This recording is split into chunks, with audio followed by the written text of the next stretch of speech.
a sabedoria necessária para eles, Senhor. E para esse momento, Pai, que seja um momento único, especial para nós, em nome de Jesus, Pai. Que possamos sair daqui, Pai, edificados e fortalecidos no Senhor. Obrigado pela Tua unção, que é ela que nos capacita e nos guia e nos unge, Senhor, a fazer o melhor para Ti, Senhor. Em nome de Jesus, nós Te damos graça. Amém? Amém. Glória a Deus. Boa noite, povo de Deus. Você está animado nessa noite? Será que tem algum baiano aqui ou não? Mas tem brasileiro e tem portugueses, né? Onde está o povo de Deus, ainda mais se for da palavra da fé, tem um povo animado. Amém? Estou muito feliz de estar aqui. Estou muito feliz de ver o que Deus já está fazendo nesse lugar. Irmãos, é impactante poder contemplar e ver que tem pessoas que amam tanto ao Senhor e está aqui fazendo algo maravilhoso para o Senhor. Né? O pastor Márcio, a irmã Lisiane, para nós é uma honra estarmos aqui. Nós nos inspiramos em vocês, né? Vocês estão em uma terra que antes era estranha e aí deram o seu melhor e nós podemos ver os frutos.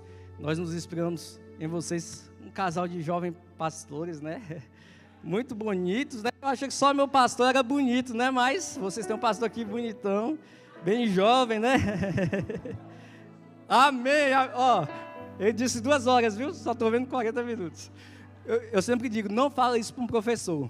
Um professor leva isso sempre a sério e realmente ele vai falar 2 horas, né? Mas, obrigado, tá? Pastor Paulo mandou um abraço para vocês. Está muito feliz, acabei de receber uma mensagem dele. Está muito feliz com o que tem acontecido, né? E nós temos recebido muito, né? Pessoas têm sugado da unção que está na nossa vida, mas nós temos aprendido demais, né? Nossa líder Patrícia, gostaria de pedir Patrícia para ficar de pé, uma mulher corajosa, vamos dar uma salva de palmas para ela. Irmãos, eu não sei se Patrícia tem muita coragem ou pouco juízo, porque pegar uma incumbência dessa de vir para a Europa, né, com 14 pessoas, realmente é um ato de coragem. E a Bíblia diz que são formosos, né? Os pés daquele anuncia o Evangelho, mas seu galardão é multiplicado 14 vezes mais. Para nós é uma honra ter você como nossa líder aqui. E essa mulher linda aqui, ó, do violão, é minha esposa, gente. Não, ó, o pastor fez uma cara assim, tipo assim, mas como é que ele está casado com ela, né? Vou explicar, pastor. Minha mãe orou muito, é assembleiana do Pé Roxo, ciclo de oração, orou muito e Deus me deu. E o pai dela já não orou tanto, né? Orou pouco, né? Que pena, mas eu saí no lucro, né? Aleluia. Irmãos, abre a sua Bíblia na carta de Tiago, capítulo 2, versículo 14. Carta de Tiago, capítulo 2, versículo 14. Eu vou ler na versão NTLH, que diz assim: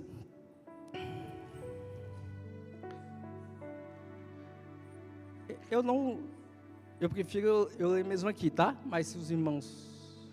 tá, desculpa, pode sentar, viu? Deixa minha esposa em pé, meu Deus, eu vou ouvir coisa hoje. E Jubes, pode ficar, por favor. Tiago 2, 14 ao 18.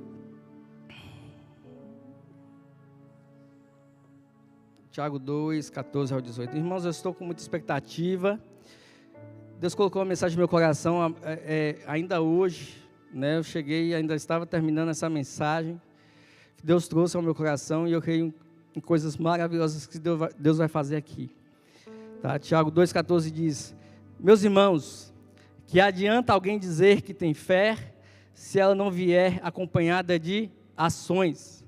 Será que essa fé pode salvá-lo?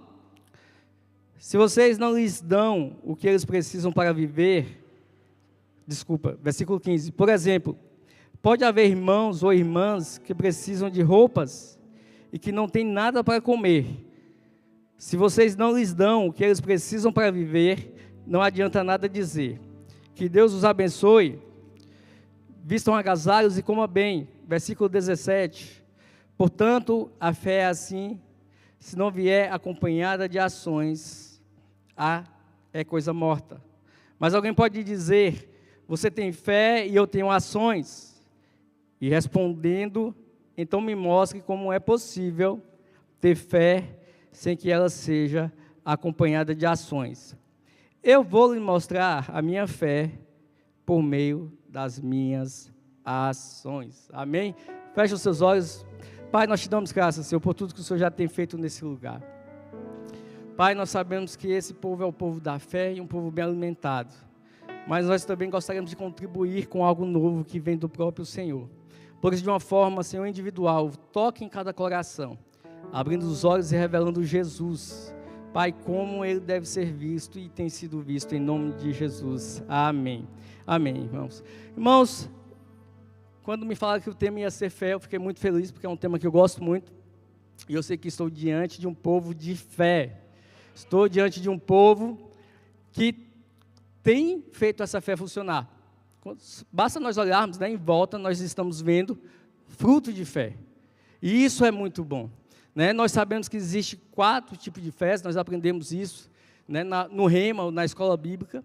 Existe a fé natural, a fé salvífica, o dom da fé e a fé do coração. Isso aí, o irmão Reagan, Kenneth Reagan, definiu isso de uma forma bem pedagógica, para que a gente pudesse situar onde está a nossa fé e qual a nossa fé. E nós sabemos, né, que a fé do tipo de Deus ou a fé do coração é a fé que nós usamos para ver coisas acontecerem. A fé salvífica é a fé que você usou para ser salvo.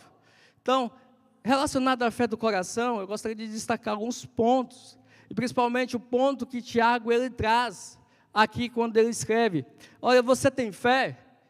Tá bom, eu sei que você tem fé, agora me mostra a sua fé. Ué, mas a fé é uma coisa que pode se ver? Segundo Tiago, sim. Como eu posso ver a fé? Por meio das obras. E Tiago ele traz essa ideia agora que existe a fé viva e a fé morta. Então eu posso ter fé, só que essa fé pode estar viva ou ela pode estar morta. Também Paulo, quando escreve lá a carta de Gálatas, ele diz que a fé opera pelo amor. Ou seja, eu sei que eu posso ter fé, e essa fé ser operante, e essa fé ser inoperante. Então eu gostaria de abordar em cima dessa ótica. Nós temos fé, mas a fé pode ser viva e a fé pode ser morta. E a fé também pode ser operante, pode ser inoperante. Como é que eu sei que minha fé é viva? Por meio das obras. Se eu tenho obras, então eu consigo identificar que minha fé está viva. E aí, Tiago vai além, ele não somente diz que é possível que você veja a fé de alguém, mas ele diz que é possível ainda questionar se essa pessoa tem fé. Ele diz: realmente você tem fé? Então me mostra a sua fé, que eu vou te mostrar, por meio das obras, a minha fé. Trazendo, obviamente, irmãos, um equilíbrio, que nós sabemos que a fé, sem as obras, ela é morta, mas as obras sem a fé também é morta. Nós sabemos que as obras, por si só, ela não salva, e nós sabemos se fizéssemos um monte de coisas, e somente com as obras, ainda assim seriam obras mortas. Então, as duas coisas, elas andam de mão dada, ela anda de comum acordo. Ela é como as asas de um avião. Um avião não voa com uma asa só. Então, fé e obras, elas precisam estar juntas, para que elas possam operar da forma certa. Tiago ainda diz lá, Tiago 2:22, ele ainda diz que a fé é aperfeiçoada pelas obras. Olha que coisa interessante. Então você pode ter uma fé e essa fé não é aperfeiçoada, mas como eu faço para aperfeiçoar essa fé? À medida que eu coloco ela em ação, por meio das obras, a minha fé vai se aperfeiçoando. Eu escrevi algo aqui: ainda que você não tenha fé aperfeiçoada, se você tem uma causa, ela vai ser aperfeiçoada. Ainda que você não tenha fé aperfeiçoada, se você tem uma causa, ela vai aperfeiçoar a fé que você tem. Se você tem fé, mas ela não é uma fé perfeita, escuta isso, se ela não é uma fé perfeita, ela vai ser aperfeiçoada por meio das obras. Então eu não espero ter uma fé perfeita para começar a fazer alguma coisa, pelo contrário. À medida que eu começo a fazer alguma coisa, é então que eu aperfeiçoo a minha fé. Amém? A fé que opera pelo amor ou por uma causa. Gálatas 5, 6. Abre comigo lá, Gálatas capítulo 5.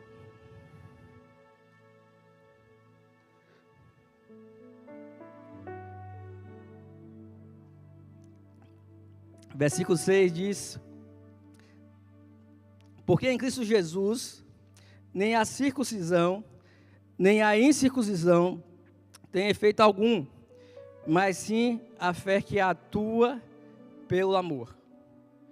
Nem a circuncisão, nem a incircuncisão tem efeito algum, mas a fé que atua pelo amor. Olha que coisa interessante, irmãos, quando Paulo diz aqui em Gálatas que a fé atua. Algumas versões vai ser a fé opera pelo amor. O que quer dizer isso? Esse atuar, esse operar, vem do grego energeu. Energeu, que significa energia. Significa energia. E ela significa também atuar, ser eficaz e produzir efeito. Me dá um exemplo, Yuri, vou lhe dar um exemplo. Imagine você estar com um carro, esse carro descarregou a bateria, e aí o que acontece? Você não consegue mais ligar o carro está sem energia. E aí você liga para alguém, ou para algum suporte, e aí você fala, estou precisando aí de um socorro. E aí o suporte vai vir, né, em alguns momentos com um outro carro, ele vai ligar um carro que está funcionando, ao cabo que está sem energia, e ele vai ali, nós chamamos isso de chupeta, lá no Brasil, né? Ele vai fazer uma transferência de energia, né? Se alguém já ficou num prego aí, vai saber o que eu estou falando. Se o carro descarregou a bateria, o que vai acontecer? Liga para o socorro, para o amigo, para alguém que tem uma bateria carregada, e aí você vai conseguir ligar o seu carro por conta disso.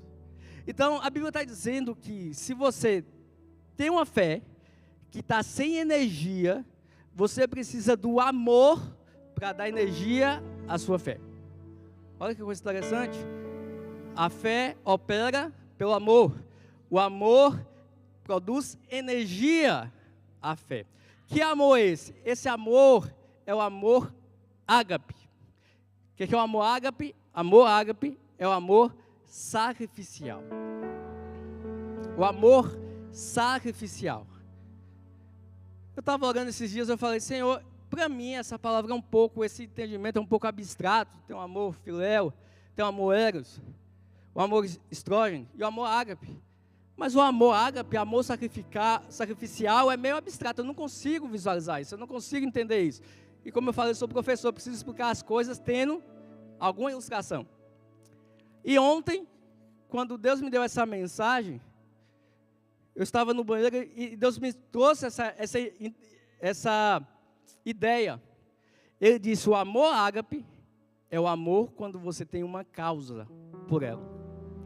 O amor ágape é o amor que você tem um propósito por ela, e por esse propósito, você seria capaz de morrer por esse propósito.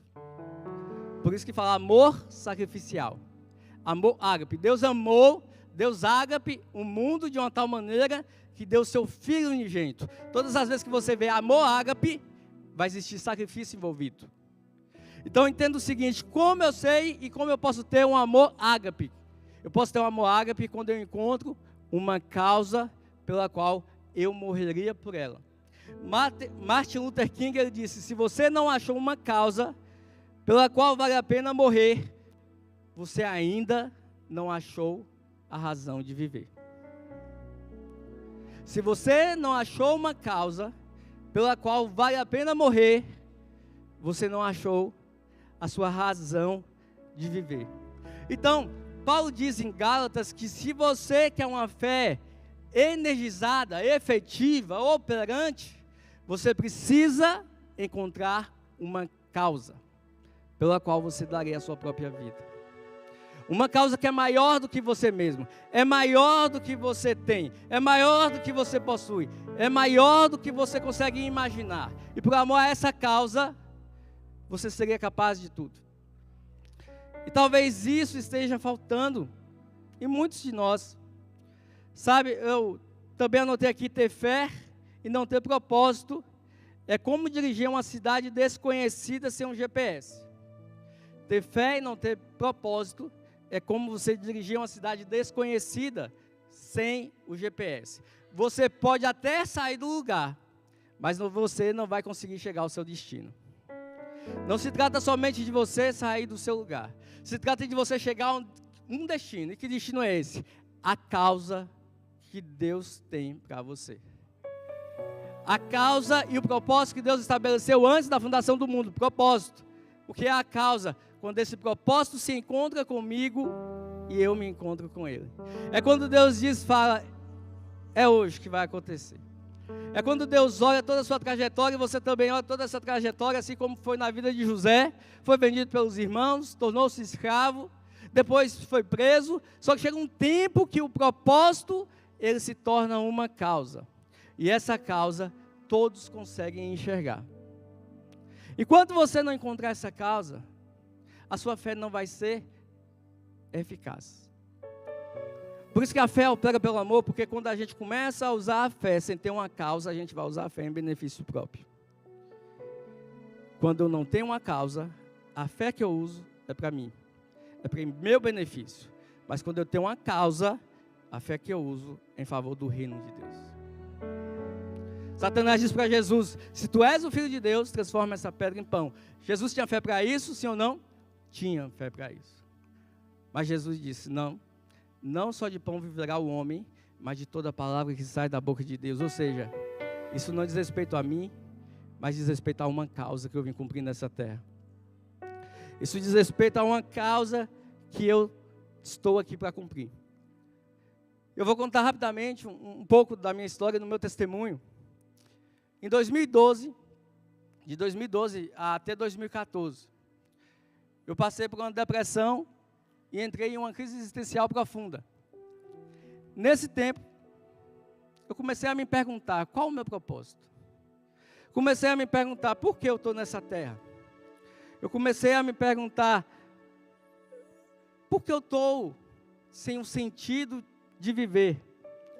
Embora, irmãos, eu já tinha tudo que uma pessoa, naturalmente, ela deseja, eu já estava casado, já tinha um filho, esse filho já tinha 1 ano, há pouco tempo nós tínhamos comprado nosso apartamento, então já tinha uma empresa, tinha uma boa formação acadêmica, já estava de uma forma estabilizada, mas ainda assim, eu ia na igreja, fazia parte de um outro ministério, uma igreja mais tradicional, mas ainda assim eu era uma boa pessoa, não era uma pessoa ruim. Eu liderava os jovens, eu ministrava, eu me perguntei, mas por que fazendo tudo certo?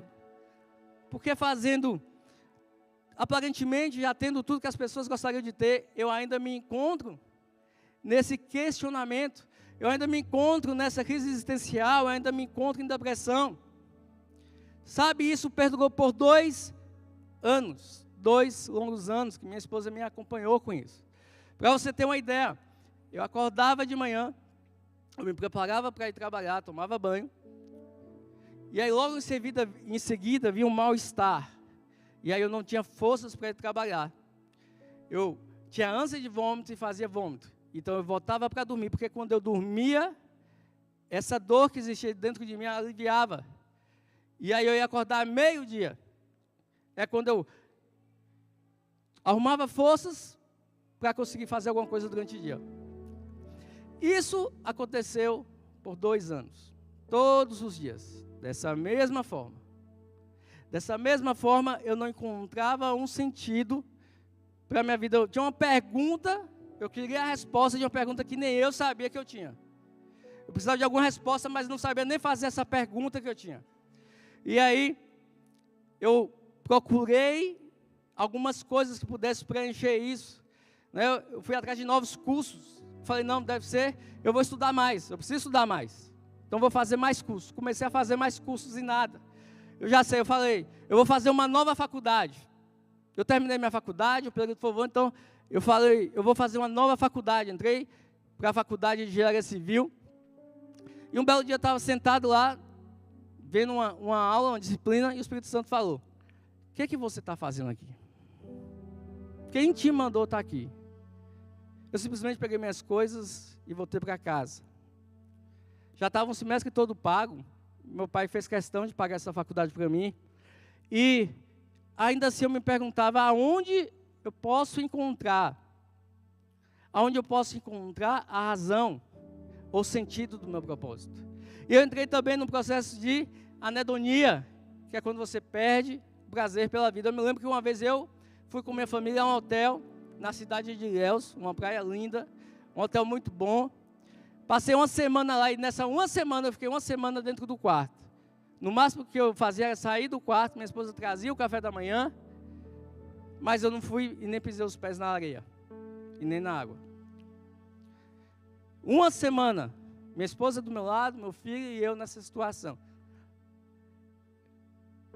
Comecei a procurar psicólogos, fui atrás de psiquiatras, de coaches, psiquiatras renomados. Um psiquiatra perguntou, eu contando minha experiência, ele falou, é possível que Deus fala com um homem assim, dessa forma? O psiquiatra começou a me perguntar coisas, eu falei, se eu estou aqui atrás de resposta, o que eu vou fazer? E aí, eu me lembro que eu estava um dia, comecei a tentar fazer curso de teologia, e nada dava certo no sentido de preencher esse vazio. E um dia eu estava lá no centro da cidade, em Vitória da Conquista, e passou um carro. Quando esse carro passou, eu vi o nome, Centro de Treinamento Bíblico Rema. Eu não sabia o que era isso. Aí eu achei interessante, Rema, nunca ouvi falar isso na cidade. Aí outro dia eu estava no Facebook, e aí no Instagram de uma amiga minha, eu vi Centro de Treinamento Bíblico Rema.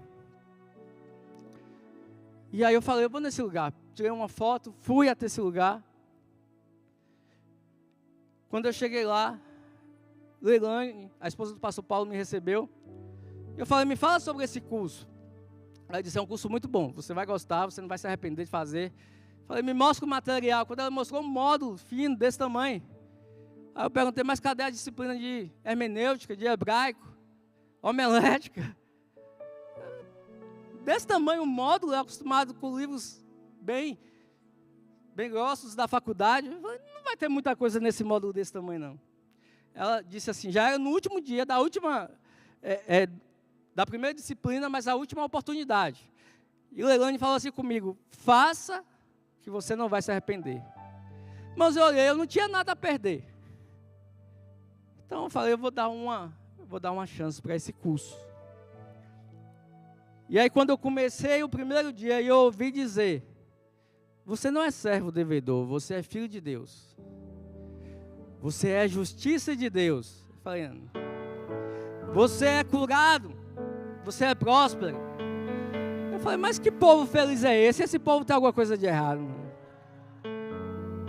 Tem alguma coisa errada com esse povo, ele é muito feliz, cantava, eu sou rico, eu sou próspero, eu sou justiça de Deus. Eu falei, que povo potente é esse?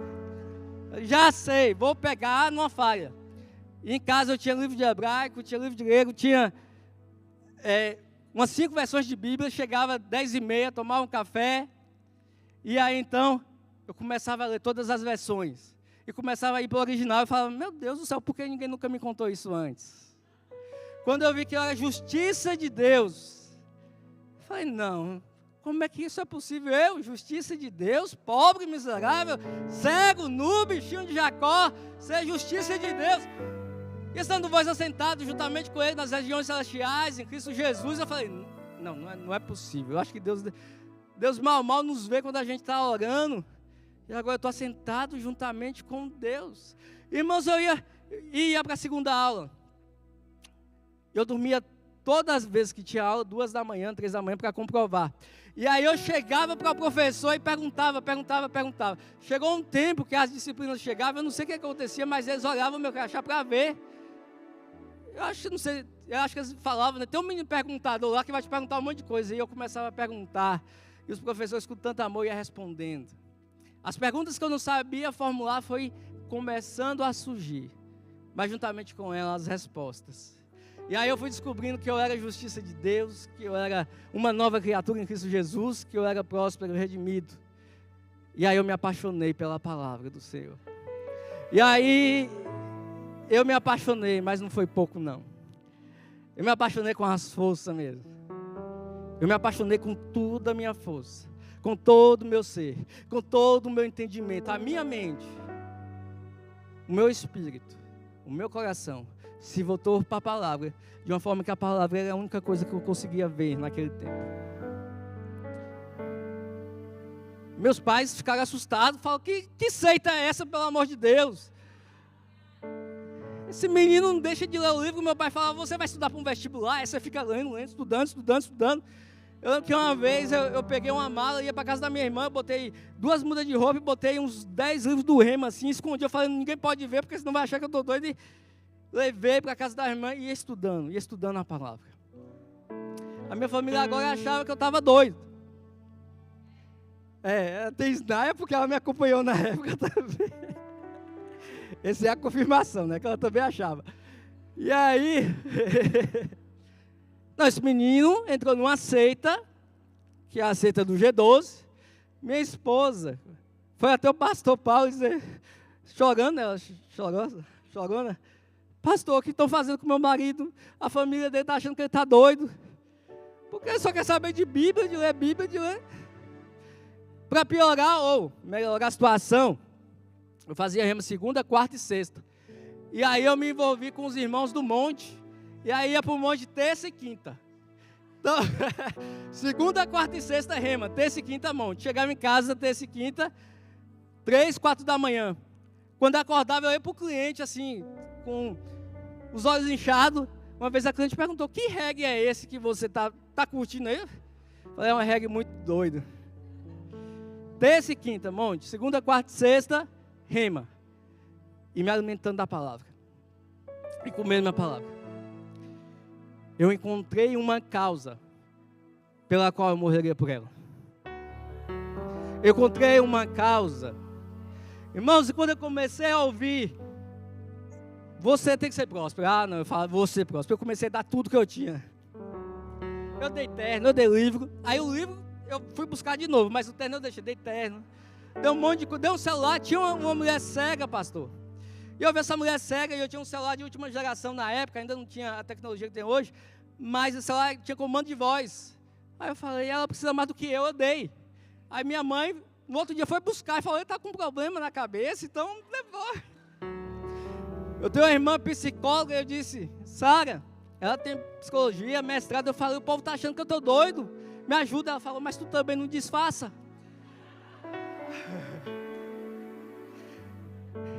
Aí eu passei a disfarçar. Hoje as pessoas me veem certo, é porque eu estou disfarçando melhor. Aí eu falei, eu fazia parte de uma igreja tradicional. Muito tradicional. Para você ter ideia, canta sentado, tem o inário, não pode bater palma, nada. E o culto são 15 minutos. Meu irmão, quando era a minha vez de ministrar, eu lembro como hoje, eu peguei a Bíblia e falei, fica de pé. Levanta sua Bíblia assim e diz, eu sou o que a Bíblia diz que eu sou. Eu tenho o que a Bíblia diz que eu tenho. Eu posso o que a Bíblia diz que eu posso. E o povo estava assim. Endoidou mesmo. Agora endoidou de vez. Aí eu cheguei à conclusão. Se um doido vai para o meio dos doidos, o doido passa a ser o certo. Então quem entra certo aqui é o doido. E nós somos os certos.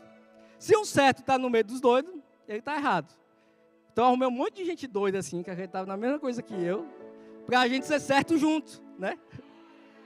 Ou vocês pensam que quem entra aqui não acha que vocês são doidos? Ah.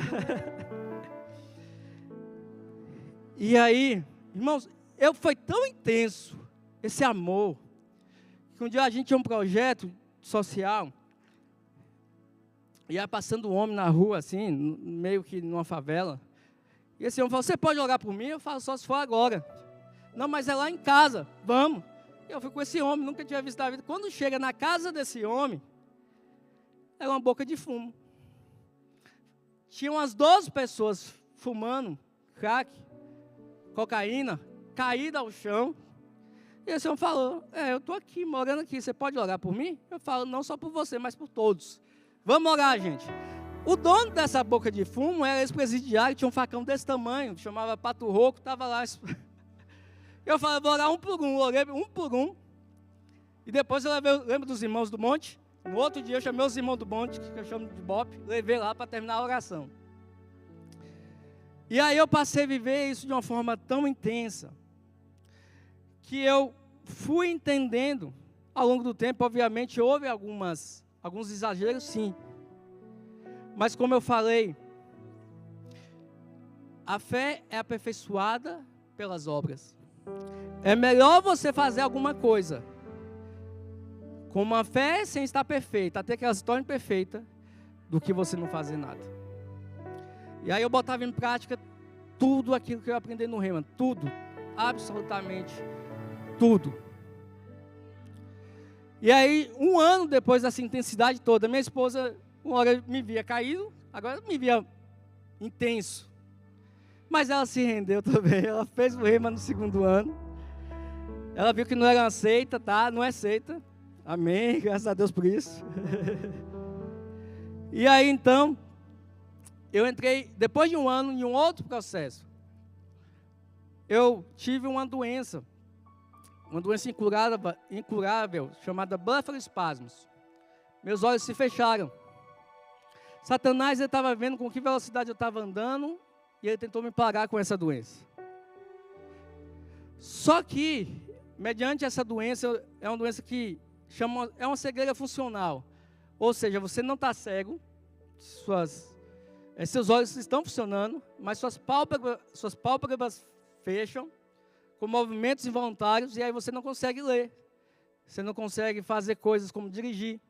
Você não consegue trabalhar. Eu trabalho com computador, eu não conseguia trabalhar. Coisas simples eu não conseguia fazer. Para você ter uma ideia, não podia ler, então eu tinha que ouvir o áudio. Ou então eu pedia a minha esposa para ler para mim. E aí eu não podia escrever, eu ditava para ela e ela escrevia os resumos que eu tinha para entregar no Rema. Mas agora é diferente, porque eu disse que lá atrás eu tinha tudo, mas eu sentia que eu não tinha nada.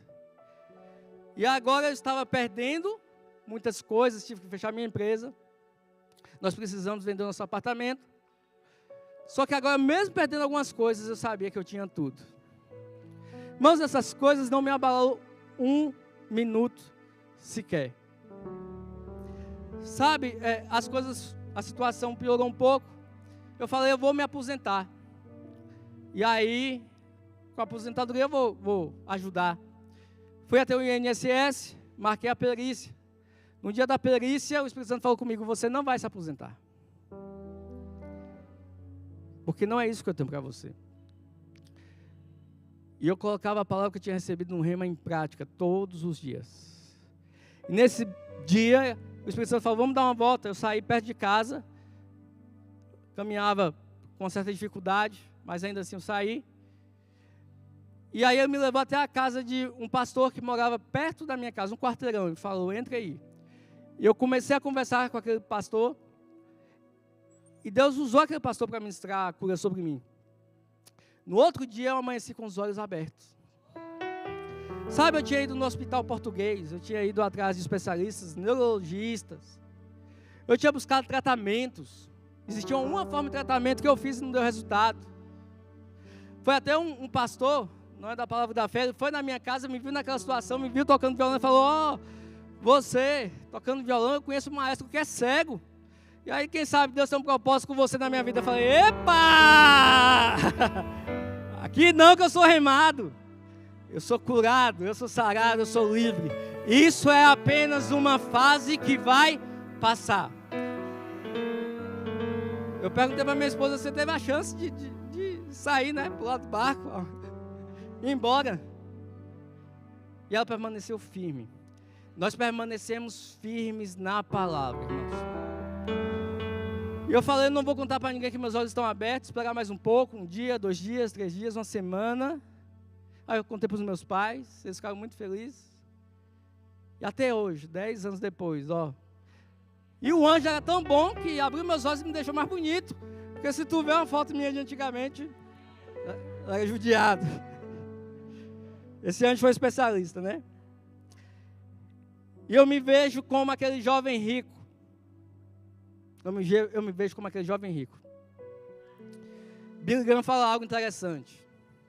Ele diz que a salvação é de graça, mas o discipulado custa tudo. Eu abri mão, e se fosse preciso, abrir a mão de tudo de novo. Para viver as experiências que eu vivi e tenho vivido. Porque eu encontrei uma causa. Sabe, o jovem rico, ele chega para Jesus e disse: mestre, o que eu preciso fazer para ser salvo? Jesus diz: vai, é fácil, cumpre os mandamentos. E ele disse: isso aí eu tenho feito desde a minha mocidade. Só que ele pergunta algo interessante. Ele pergunta para Jesus, lá em Mateus 19, 20. O que me falta? O que me falta? Vem do grego ustareu, que significa dizer, onde eu estou falhando? Porque eu tenho tudo, eu tenho feito tudo, mas ainda assim, eu sinto que eu estou falhando em alguma coisa. Essa palavra pode ser traduzida também. Qual a minha causa? Qual o meu propósito, mestre? O que está me faltando? Você tem coragem de perguntar isso para Jesus? O que me falta? E Jesus responde assim, ó. Vai, tem uma coisa que te falta. Vai, vende tudo que tem e dá aos pobres. E então você terá um tesouro no céu. Sabe, essa palavra que Jesus usa, tem uma coisa que te falta, teleios. Imagine esse copo de água. Jesus disse, tem uma coisa que falta para que esse copo seja cheio. Tem uma parte que falta. Você quer saber o que é que falta para que ele seja cheio? Vende tudo que tem e dá aos pobres. Jesus não está falando de dinheiro naquele momento. Mas Jesus está dizendo, o que te falta é que você tenha uma causa para que você possa viver. Ser filho, ser salvo não te custou nada. Mas ser discípulo vai te custar tudo. Ser salvo não te custou nada. Mas Jesus diz, aquele que quiser vir após mim, negue-se a si mesmo. Tome a sua cruz e siga-me. Jesus está dizendo isso para esse jovem, você está disposto a abrir mão de tudo por minha causa? Você está disposto a abrir mão do que você acha que é a sua segurança por minha causa? Irmãos, quando Jesus me fez essa pergunta, há 10 anos atrás, eu disse, eu estou, Senhor. Porque eu não tenho nada para perder. E Deus restaurou a minha sorte, eu ia me aposentar. Hoje eu sou professor federal. Eu passei num dos concursos mais concorridos para a minha área, para professor do Brasil. Tinha mais ou menos 450, mais 600 pessoas. Tinham 600 pessoas concorrendo a 15 vagas. Eu fiquei em 28º. E no meio do processo, o presidente assinou uma autorização. Tantos estados da Bahia, porque para a Bahia, e tantos cursos para computação, não seria mais 15, mais 30 vagas.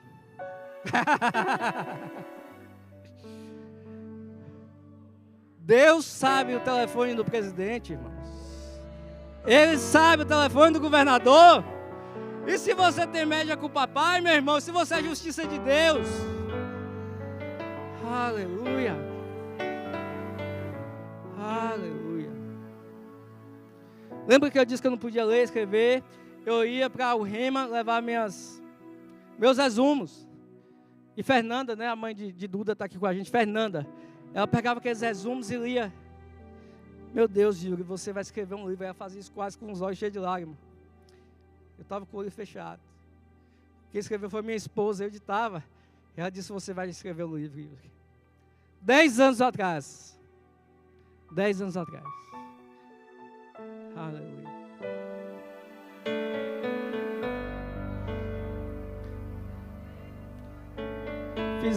Fizemos 500 cópias, já vendemos mais de 300, não foi? 400, né? Vai estar disponível aí também. Eu falei lá em Madrid, Deus, Ele ri dos seus inimigos. Porque a gente fez o lançamento lá na nossa igreja Verbo da Vida. Vamos fazer aqui, ó, de novo. Mas muito mais. Lembra que eu disse que eu dou aula em escola federal? Alguns meses atrás, uma professora, por escrever o versículo na Bíblia, no quadro, ela quase leva um processo administrativo. Se levantou um conselho chamado CONCAN. Nesse conselho eu defendi esse ponto de vista. Mas ainda assim eles proibiram que não poderia escrever versículo no quadro. Mas na semana passada, nessa mesma escola, ia ter um evento, eu falei, eu preciso lançar um livro. Eu sou professor e eu preciso falar do meu livro. Tá bom, você vai lançar. E aí naquele evento, irmãos, gente de todas as religiões, e gente sem religião nenhuma, eu pude falar da minha história que vocês estão ouvindo aqui. E pude vender esse livro lá. Vender. Porque Deus ri dos seus inimigos. Deus ri dos seus inimigos. Deus ri dos seus inimigos. E você é a causa dele estar rindo nessa noite. Então a palavra que eu tenho para você, a palavra que eu tenho para Porto, Deus continua no trono. E Ele está te esperando para festejar com uma nova dança. Ele está te esperando para dançar e para comemorar, porque a Europa vai passar por um avivamento em pouco tempo. Está vindo algo novo sobre esse lugar, e sobre essa nação, e sobre esse continente. Quando nós estávamos orando, eu falei para a Patrícia, Deus me mostrava a mulher do fluxo de sangue, e Deus me mostrava aquela menina que estava morta. E Jesus, quando ia passando, Jesus curou a mulher do fluxo de sangue e curou a menina que estava morta. A mulher do fluxo de sangue não podia gerar filhos, porque o seu sistema reprodutor estava comprometido. A menina que estava morta não podia gerar filhos, porque ela estava morta e tinha pouca idade. Mas Jesus curou as duas. Jesus está curando a Europa, para que novos filhos nasçam nessa nação, para que novos filhos venham. E vocês são a resposta disso, produzindo novos discípulos, produzindo novas pessoas. A vida que estava sendo esvaída, está sendo estancada, e eu creio em nome de Jesus, Deus está levantando uma nova geração. E a cidade onde, o continente de onde surgiu o avivamento, o continente de John Wesley, vai ver um avivamento que nunca viu antes nessa terra. John Wesley vai perguntar para você, como foi viver o maior avivamento da face da terra? E eu faço parte disso. Eu não sei se você faz parte, mas eu faço parte disso. Eu estava lá e você também está. Aleluia. O grupo de louvor pode vir, eu só tenho 2 minutos. Aleluia. Deus está fazendo algo novo, irmãos. E nós viemos contemplar isso, e nós viemos ajudar vocês nisso. Grupo de louvor, pode vir. Aleluia. Deus está fazendo algo novo. Uma causa. Tudo que você precisa é de uma causa. Tudo que você precisa. Ano passado, quando a gente ficou sabendo da viagem de missões, minha esposa chegou para mim e falou, a gente vai para a viagem de missões, vai ser para a Argentina. Eu falei, tá sabendo o que você está falando? A gente estava se programando para fazer uma viagem internacional. Eu falei, mas você sabe que na viagem de missões é diferente de um passeio, a gente não vai poder sair passeando, vai ter parte lá para mandar na gente. Você sabe que é diferente? Eu sei, mas Deus falou comigo que a gente vai. Tu está certa disso? Estou. Irmãos, eu fui para essa viagem de missões, minha identidade sumiu um mês antes, não chegou no tempo certo. Pastor, eu viajei para a Argentina sem identidade, não conto isso para ninguém não, mas eu fui e voltei sem identidade. Eles pediram a identidade, eu falei, eu perdi. Ia para a Polícia Federal, ia para a imigração, mas eu falei, eu não vou deixar essa viagem, porque se Satanás investiu contra mim, é porque Deus tem algo novo lá, e Deus teve algo novo lá. Nós oramos na Argentina, nós oramos na Praça Rosada, nós declaramos sobre aquele governo, nós fomos incendiamos aquela igreja e recebemos muito de Deus. Nesse ano eu falei para minha esposa, aí na época eu falei, no próximo ano a gente faz nossa viagem internacional. Aí nesse ano, quando eu soube que ia vir para a Europa, eu falei, a gente pode ir também nessa viagem missionária? No próximo ano a gente vai. Estamos aqui, irmãos, com uma causa que Deus nos deu, com uma causa que Deus tem dado a esse povo que está conosco, uma causa que Deus deu a vocês. E as pessoas às vezes não entendem e se perguntam, você é capaz disso? Como é que você chegar aqui? Nós temos uma causa.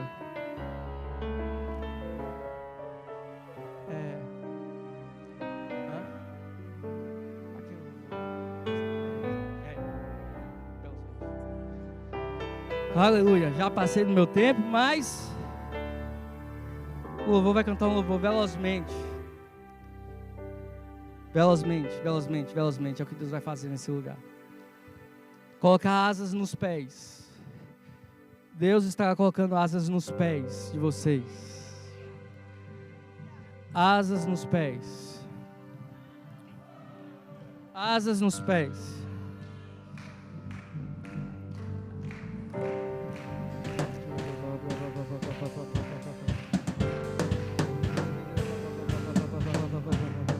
Eu posso ver rios de vida abrindo caminhos, rompendo barreiras. Aleluia. Eu posso ouvir o rompimento de mover Aleluia. o Espírito,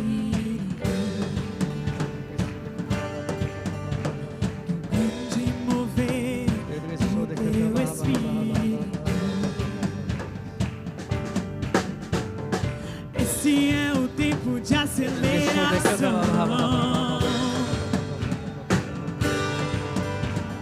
Esse é o tempo de aceleração. Tá chegando. E já chegou. E esse é o tempo de aceleração.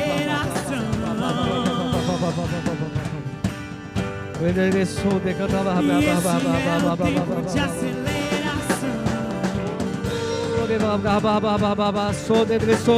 Velozmente. Declare isso. Estou correndo. Declare isso. Já chegou ao meu encontro.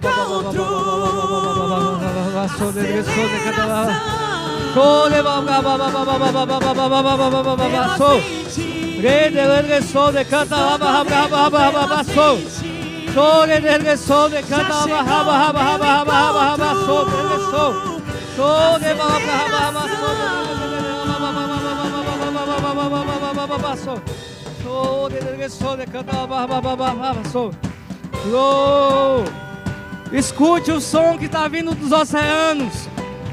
Escute o som. Escute o som da chuva. Eu já posso ouvir o som da chuva. O tempo de seca passou. E eu já posso ouvir o som da chuva.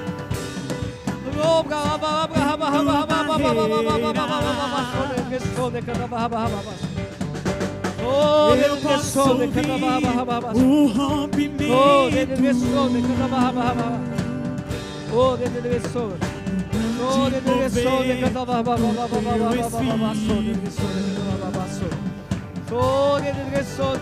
Do grande mover do teu Espírito. E este é o tempo de aceleração.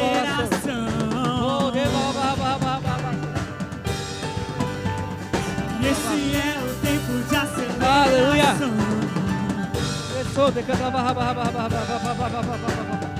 Esse é o tempo de aceleração.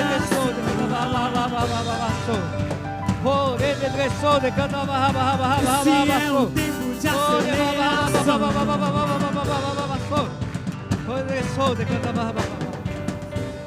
Aleluia. Aleluia. Deus quer fazer algo novo nesse lugar. Ele já tem feito. Ele já tem feito. Mas Deus está preparando um exército aqui para ajudar vocês a irem mais rápido, a irem mais longe e a irem além do que vocês imaginaram. Deus está levantando um exército aqui, capacitando com novas ferramentas. Capacitando com novas ferramentas. Oh! Eu vejo o Espírito Santo rasgando pessoas. E Deus está colocando uma chama dentro dessas pessoas. E você vai começar a se ver diferente. E você vai falar: eu estou acordando de madrugada, eu não estou conseguindo dormir. É para você orar. E você vai se ver diferente. Eu estou vendo Ele colocando fogo dentro de pessoas. Fogo dentro de pessoas. Restaurando chamados e dando um propósito. Uma causa pela qual você seria capaz de morrer por ela. Oh, aleluia. Eu vi enquanto eu estava falando do meu testemunho. Pessoas sendo libertas da depressão e da ansiedade. Pessoas que não dormiam, vão dormir mais. Escute isso, o que você precisa não é de um novo terapeuta. O que você precisa não é de um novo psicólogo. O que você precisa, com todo respeito a essas profissões, mas o que você precisa é de uma causa. É de uma causa. Escuta isso, é de uma causa. Para o jovem rico, Jesus disse: vende tudo o que tem. Zaqueu disse: eu vou dar metade do que eu tenho aos pobres. Mas para os discípulos, Jesus encheu o barco deles. Para Abraão, Deus pediu um filho. Mas para Maria, Deus deu um filho. Para Paulo, Deus disse: tudo que você aprendeu é esterco. Mas para Pedro disse: eu vou fazer você um doutor em meio a outras pessoas. Não se trata do que você vai abrir mão ou não. Mas escuta, Deus vai te pedir aquilo que te custa mais caro. Assim como Ele fez para Abraão. Pode ser o seu tempo.